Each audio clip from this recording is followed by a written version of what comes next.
खामोशी और गहरे सन्नाटे में वक्त गुजर रहा था और मैं बेबस और मजबूरों की तरह खड़ा हुआ था। मेरे समझ में कुछ नहीं आ रहा था। दिल जैसे हलक में आ चुका था। जहन किसी अनजान खतरे की तरफ इशारा कर रहा था। मैं खामोशी के आलम में खड़ा रहा, गहरी सांस लेता रहा। कुछ पल ठहरने के बाद मेरे अंदर हिम्मत आई और मैं लाउंज की तरफ बढ़ा। वीराने घर में मेरे ही कदमों की छाप मुझे खौफजदा कर रही थी। इसी कैफियत में मैं लाउंज में दाखिल हो गया, लेकिन अब यहाँ मैं सन्नाटे के सिवा कुछ नहीं था। मैं धड़कते दिल के साथ एक एक चीज को देख रहा था। इसी घबराहट के आलम में ऊपर की जानिब चला और खिड़की के पास पहुंच गया। खिड़की अभी भी टूटी हुई थी और ये इकलौता रास्ता था घर से बाहर निकलने का। मैं चाहता तो खिड़की में से छलांग लगा सकता था, मगर मेरा हाल भी जमील की तरह हो जाता। इसीलिए नीचे छलांग लगाने का इरादा मैंने तर्क कर दिया। अचानक मुझे कुछ आवाजें आने लगीं, जैसे कहीं कोई पानी गिर रहा हो, जैसे कहीं कोई नहा रहा हो। मैंने पलटकर देखा तो बाथरूम का दरवाज़ा थोड़ा खुला हुआ था और उसके अंदर से पानी गिरने की आवाज़ें आ रही थीं। मैं कुछ देर तक हैरत के आलम में खड़ा रहा और पानी की आवाज़ें सुनता रहा। अचानक बाथरूम से सबा कंधे पे तौलिया लटकाए हुए बाहर आई। रुहेल, ज़रा नीचे से अकमल का साबुन तो ला दो। अच्छा, लाता हूँ। मैं अपनी ही आवाज़ को सुनकर चौंक गया। ये कहकर सबा बाथरूम में वापस चली गई। मैं हैरान होकर ये मंजर देख रहा था। दिल बुरी तरह धड़कने लगा।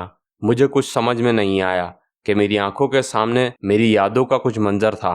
धड़कते दिल के साथ बाथरूम की तरफ कदम बढ़ाने लगा। मैंने अंदर झांकने की कोशिश करी तो मैं हैरान हो गया। मेरी हसीन और जमील बीवी सबा इस वक्त मेरे 2 साल के बच्चे को नहला रही थी। मेरा प्यारा सा नन्हा सा बेटा पानी के टब में खेल रहा था और सबा उससे बातें कर रही थी। सबा ने उसे देखकर मासूमियत से ये जुमले कहे और मैं हैरान होकर ये लम्हे देखने लगा। मेरा बच्चा, मामा की जानू, मामा की छोटी सी जानू। सबा इंतहाई ममता से अपने लाल के साथ बातें कर रही थी। मेरी आंखों में आंसू आने लगे। ये वो लम्हे थे जिन्हें मैं कभी नहीं जी सका था। मैं अपनी आंखों में आंसू लिए ये मंजर देखता रहा कि अचानक मेरे पास से कोई शख्स गुजरा और मैंने उसको पलट कर देखा। जब मेरी नज़रें उसके चेहरे पर पड़ी तो मैं दंग रह गया। ये कोई और नहीं बल्कि मेरा ही वजूद था। मेरा ही वजूद सबा को साबुन दे के चला गया। ये लो और ये तौलिया भी ले लो। शायद मैं पागल हो गया था या मैं कोई सपना देख रहा था, क्योंकि इस लम्हे में अपने वजूद को बातें करता हुआ देख रहा था। ऐसा लगा जैसे मैं कोई रूह हूँ, चलता फिरता एक जिस्म हूँ। रुहेल, कल चल कर अकमल को डॉक्टर को दिखा देते हैं, इसका वजन बढ़ नहीं रहा। सबा ने फिक्रमंद लहजे से पूछा। अरे, जब बच्चे कद निकाल रहे होते हैं तो वजन उनका कम हो ही जाता है, इसमें परेशान होने वाली कोई बात नहीं है। मेरे वजूद ने सबा को जवाब दिया। फिर भी हम डॉक्टर को दिखा देंगे। बच्चे की सेहत के मामले में हमें कोई भी कॉम्प्रोमाइज़ नहीं करना, सबा ने मेरे वजूद को देखकर कहा। सबा, तुम और अकमल ही तो मेरे सब कुछ हो, लेकिन तुम्हें पता है कि इस महीने खर्चा कुछ ज़्यादा ही हो गया है, मेरे वजूद ने सोचते हुए जवाब दिया। जानती हूँ रुहेल, आप इस घर के लिए बहुत मेहनत कर रहे हो, मगर अकमल के लिए हमें कोई भी कॉम्प्रोमाइज़ नहीं करना है, सबा ने मेरे वजूद को देखकर कहा। तुम ठीक कह रही हो, हम अपने शहजादे के लिए सब कुछ करेंगे। मेरे वजूद ने अकमल को प्यार करना शुरू कर दिया और मेरे नन्हे से बेटे ने माँ बाप के संग पानी में खेलना शुरू कर दिया। मेरे वजूद को अकमल ने प्यार किया और एक बार फिर पलट कर चला गया। अब वो बाथरूम से निकलता हुआ चलता जा रहा था। मैं इससे देखता रह गया। मेरी ज़ात इस वक्त मेरे बराबर से ही गुजर चुकी थी और मैं कुछ नहीं कर पा रहा था। मैंने पलट कर सबा को देखा तो उसके चेहरे पर अपने बेटे के लिए ममता ही ममता झलक रही थी। ये मंजर मेरे दिल को चीरने लगा। मेरा दिल बोझल हो गया और मैं सोचने लगा कि खुदा ने मुझे क्या कुछ नहीं दिया था। सब ही कुछ मेरे पास था, फिर क्यों क्यों मुझसे ये सब कुछ छीन लिया गया? ऐसा क्या मैंने कर दिया जो मेरा घर उजड़ गया? क्यों मेरा मासूम बच्चा इस दुनिया से चला गया? क्यों मेरी बीवी मेरा साथ छोड़ गई? शायद मैं इन बातों को इसलिए भी महसूस कर रहा था कि मैंने अपने आप को ही खो दिया था और मेरे पास अब कुछ नहीं रहा था, कुछ भी नहीं। ये सोच कर मैं अपने वजूद के पीछे चल पड़ा। मैं खामोशी से हौले हौले कदम से चलता हुआ अपने कमरे के दरवाजे पर पहुंचा। मैं बहुत आहिस्ता से ही कमरे में दाखिल होना चाहता था। मेरी कोशिश यही थी कि मेरे अंदर जाने की खबर किसी को ना लगे। मैंने हल्के हल्के दरवाज़ा खोला और अंदर झांका। हैरत से मेरी भौंवें ऊपर की तरफ चली गईं और इस बार मैंने दरवाजे को पूरा खोल दिया, मगर वहाँ कोई मौजूद नहीं था। कमरा बिल्कुल वीरान था, जैसा मैं छोड़ कर गया था। मैं हैरान हुआ और चौंक कर पलटा। पलटकर बाथरूम की तरफ देखा तो वहां पर भी कोई नहीं था। अब वहां ना सबा थी, ना मेरा बेटा अकमल। बाथरूम को देखकर ऐसा महसूस हुआ कि जैसे कई सालों से इसमें कोई आया ही नहीं। मैं हैरत ज़दा रह गया। मेरे इर्द गिर्द क्या हो रहा है, मुझे कुछ समझ में नहीं आया। हैरान और परेशान होकर मैंने अपने कमरे की तरफ देखा। अंदर दाखिल होकर बोझल कदमों से मैं चलता हुआ अपने बिस्तर की तरफ आ गया। हाथ पर बंधी घड़ी देखी तो अंदाज़ा हुआ सिर्फ 7 घंटे का वक्त बाकी रह गया था। मैंने उलझन के आलम में गर्दन झुकाई और दीवार की तरफ देखने लगा। जिस दीवार पर अंग्रेजी हुर्फ में कुछ जुमले लिखे हुए थे, वहां अब इन अल्फाजों में से ताज़ा खून निकल रहा था। ऐसा लगा जैसे दीवार पर लिखे हुए अल्फाज भीग गए हों। अब मुझ पर यह हकीकत जाहिर हुई कि अंग्रेजी के वो हुर्फ लाल रंग से नहीं बल्कि इंसानी खून से लिखे गए थे। मैं खौफ के आलम में अपनी आंखें फाड़ फाड़ कर ये मंजर देखने लगा। अंग्रेजी के इन अल्फाजों में से ज़ारो कतार खून बह रहा था। मैं खौफ के आलम में अपने बाल खींचने लगा और इन हुर्फों को तकने लगा।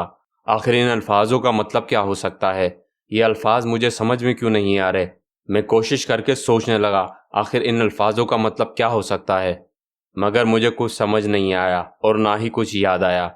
शायद शायद इस घर की हकीकत के बारे में सोच सोचकर मैं पागल हो रहा था। ताज़ा खून देखकर मुझे वहशत होने लगी और इस कमरे से मैं भाग खड़ा हुआ। मैं तेजी से सीढ़ियों की तरफ बढ़ रहा था और मेरी नज़र लाउंज पर पड़ी। मैं एक झटका लेकर रुक गया। एक बार फिर मैं दंग सा रह गया। मैंने साफ देखा, लाउंज के सोफे पे एक शख्स बैठा हुआ है। वो शख्स काली पतलून, काला कोट और सफ़ेद कमीज पहने हुआ था। होठों में सिगरेट मौजूद थी और धुएं के गुबार छोड़ रहा था। वो किसी गहरी सोच में था। उम्र 28 से 30 साल के करीब होगी। बिलाशुबा वो एक खूबसूरत और पढ़ा लिखा नौजवान लग रहा था। एक्सक्यूज़ मी, आप कौन हैं?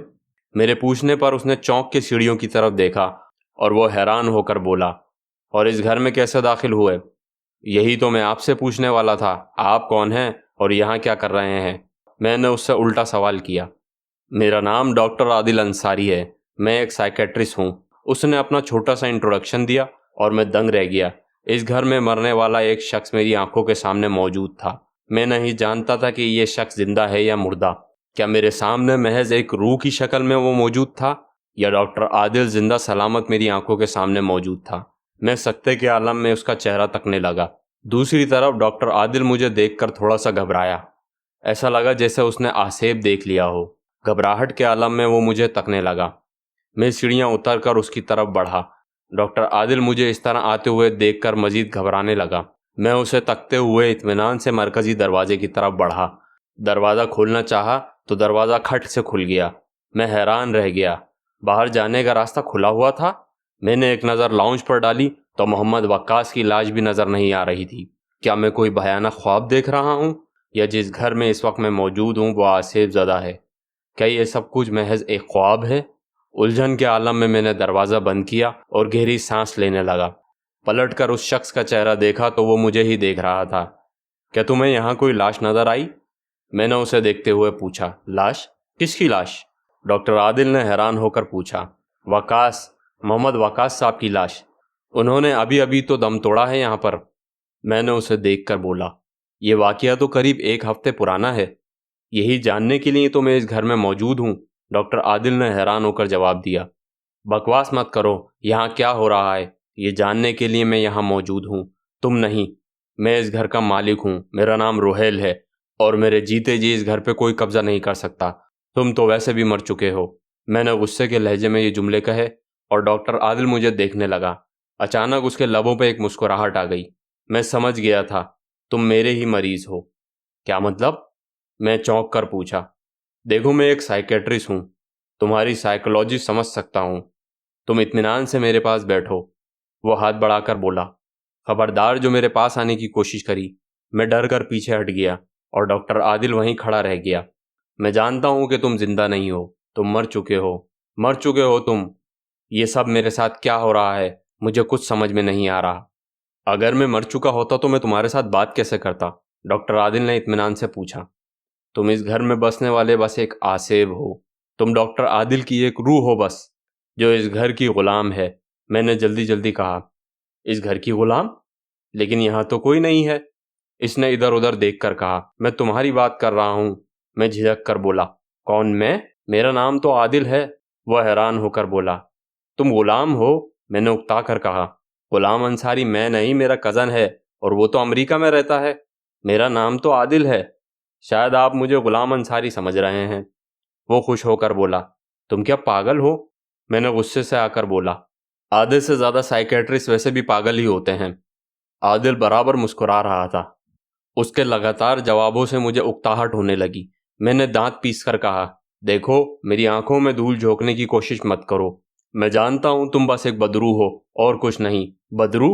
वह हैरान होकर बोला, बदरू, हाँ, अ बैड स्पिरिट। मैंने उसे समझाया, you mean I am a spirit? वह हैरान होकर बोला, exactly that what you are. मैंने भी जल कर जवाब दिया और वह हंसने लगा। मिस्टर रोहेल, क्या आपको वाकई ऐसा लगता है कि मैं कोई जिनबूत हूं? यह कहकर उसने मुझे अपने कपड़े दिखाए और मैं उसे तकने लगा।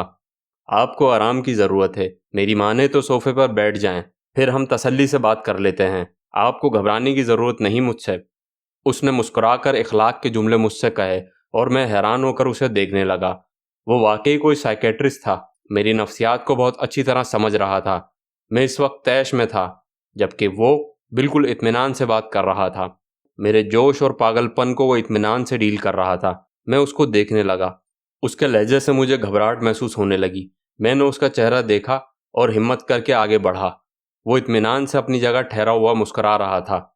मैं चलता हुआ सोफे पर आकर बैठ गया। अब हम दोनों एक दूसरे की तरफ देख रहे थे। ये बहुत अच्छा हुआ कि हम दोस्ताना अंदाज में कोई बात कर सकें। डॉक्टर आदिल ने खुश होकर ये जुमले कहे और अपना कोट उतारकर सोफे पर डाल दिया।